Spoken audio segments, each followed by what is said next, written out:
ನಮಸ್ಕಾರ ವೀಕ್ಷಕರೇ, ನಾನು ನಿಮ್ಮ ಪೆನ್ಷನ್ ಪಯಣ ರಾಧಮ್ಮ.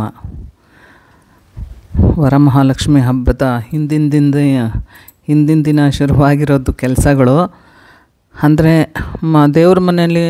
ದೇವ್ರ ಮನೆಯೆಲ್ಲ ಒರೆಸ್ಬೇಕು, ಅಲ್ಲಿರೋ ದೇವ್ರ ಸಾಮಾನೆಲ್ಲ ಹೊರಗಡೆ ಇಡಬೇಕು, ಅದನ್ನೆಲ್ಲ ತೊಳೆದು ಒರೆಸಿ ಮತ್ತು ಅದಕ್ಕೆಲ್ಲ ಅರಿಶಿನ ಕುಂಕುಮ ಗಂಧ ಎಲ್ಲ ಇಟ್ಟು ಮತ್ತು ಅದರ ಜಾಗದಲ್ಲಿ ಅದಿಟ್ಟು ಎಲ್ಲ ಹಿಂದಿನ ದಿನವೇ ರೆಡಿ ಮಾಡ್ಕೊಂಡಿದ್ವಿ ಸ್ನೇಹಿತರೆ.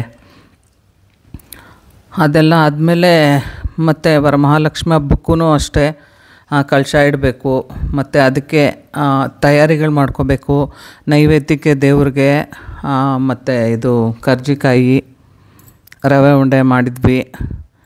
ಸರಿ, ಅದನ್ನೆಲ್ಲನೂ ನಾವು ಬುಧವಾರನೇ ಮಾಡ್ಕೊಂಡಿದ್ವಿ. ಗುರುವಾರಕ್ಕೆ ದೇವ್ರ ಕೆಲಸ ಅಷ್ಟೇ ಇಟ್ಕೊಂಡಿದ್ದು ಮತ್ತು ಮಂಗಳವಾರನೇ ಮಾರ್ಕೆಟಿಂದ ಎಲ್ಲ ಹೂವು ತಂದು ಮಲ್ಲಿಗೆ ಹೂವು, ಕನಕಾಂಬರ, ಕಾಕಡ ಹೂವು ಎಲ್ಲ ತಂದು ಕಟ್ಕೊಂಡು ಅದೆಲ್ಲ ಮಂಗಳವಾರ ರೆಡಿ ಮಾಡ್ಕೊಂಡಿದ್ವಿ. ಮತ್ತು ಬುಧವಾರ ತಿಂಡಿಗಳೆಲ್ಲ ಮಾಡ್ಕೊಳ್ಳೋದಕ್ಕೆ ಅದಕ್ಕೆ ಟೈಮ್ ಸರಿ ಹೋಗಿತ್ತು. ಮತ್ತು ಗುರುವಾರಕ್ಕೆ ಬೆಳಗ್ಗೆ ಎದ್ದು ಸ್ನಾನ ಗೀನ ಎಲ್ಲ ಮುಗಿಸ್ಕೊಂಡು ದೇವ್ರ ಮನೆ ಕೆಲಸ ಆಯಿತು. ಅದು ಮಧ್ಯಾಹ್ನದವರೆಗೂ ಆಯಿತು ಫ್ರೆಂಡ್ಸ್.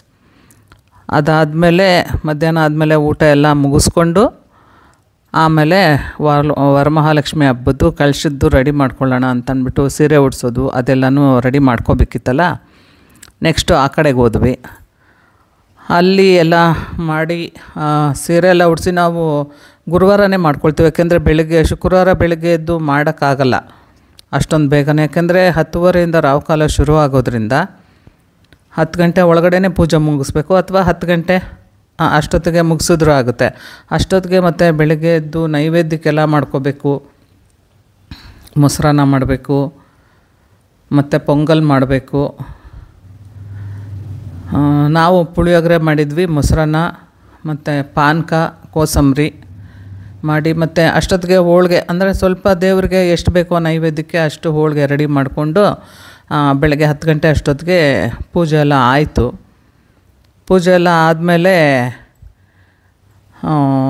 10:30 ಆಗಿತ್ತು. 10 ಗಂಟೆ ಅಂದರೆ ರಾಹುಕಾಲದೊಳಗಡೆ ಎಲ್ಲ ಪೂಜೆ ಎಲ್ಲ ಮುಗ್ದೋಗಿತ್ತು. ಅಷ್ಟೊತ್ತವರೆಗೂ ಮತ್ತು 10 ಆದಮೇಲೆ ಮತ್ತೆ ಅಡುಗೆ ಕಡೆಗೆ ಹೋಗೋದು.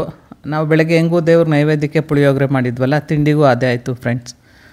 ಅದಾದಮೇಲೆ ಸ್ವಲ್ಪ ರೆಸ್ಟ್ ಅಂತೂ ಏನಿಲ್ಲ, ಒಂದು ಅರ್ಧ ಗಂಟೆ ಎಲ್ಲ ರೆಡಿ ಮಾಡ್ಕೋಬೇಕಲ್ಲ, ಮತ್ತು ಹಬ್ಬದ ಅಡುಗೆ ಮಾಡ್ಕೋಬೇಕು. ಅದು ಚಿತ್ರಾನ್ನ, ಕೋಸಂಬರಿ, ಪಾಯಸ, ಹೋಳಿಗೆ, ಪಲ್ಯ ಇಷ್ಟು ಮಾಡಿ ಮಧ್ಯಾಹ್ನ ನನ್ನ ಫ್ರೆಂಡನ್ನು ಹೇಳಿದ್ದೆ ಒಂದಿಬ್ಬರಿಗೆ, ಅವರು ಬಂದಿದ್ದರು. ಸರಿ, ಮತ್ತು ಸಂಜೆ ಅಷ್ಟೊತ್ತಿಗೆ ಎಲ್ಲರಿಗೂ ಕುಂಕುಮ ಕೊಡೋಕ್ಕೆ ಒಂದು ಸ್ವಲ್ಪ ರೆಡಿ ಮಾಡ್ಕೊಂಡ್ವಿ ಫ್ರೆಂಡ್ಸ್. ಅದೆಲ್ಲ ಆಗೋ ಅಷ್ಟೊತ್ತಿಗೆ ಮತ್ತು ಸಂಜೆ ಬೇರೆ ಮಳೆ ಬಂತು. ಮಳೆ ಬಂದಾಗ ಸ್ವಲ್ಪ ಕಸಿವಿಸಿ ಆಗುತ್ತೆ, ಆದರೂ ಏನೂ ಮಾಡೋಕ್ಕಾಗಲ್ಲ. ಅದರಲ್ಲೇ ಎಲ್ಲರೂ ಹೋಗಿ ಎಲ್ಲರ ಮನೆಗೆ ಹೋಗಿ ಬಂದ್ವಿ. ಅವರು ನಮ್ಮ ಮನೆಗೆ ಬಂದಿದ್ದರು, ಎಲ್ಲರಿಗೂ ಕುಂಕುಮ ಕೊಟ್ಟು ಎಲ್ಲ ಆಯಿತು. ಧನ್ಯವಾದಗಳು ವೀಕ್ಷಕರೇ.